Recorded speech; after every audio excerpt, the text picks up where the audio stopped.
What kind of rod should I start with? What's a basic trout rod? What should your first rod be?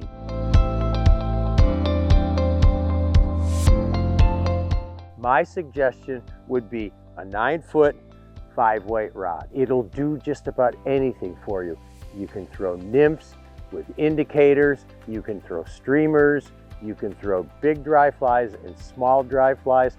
I'm standing here in a river, beautiful river, and I've got a lake behind me, and I can fish all this water, the lake and the river, or a small stream if I want, with this 9-foot 5-weight. First of all, 5-weight is a great all-round line size. It'll deliver the size trout flies that we use 95% of the time.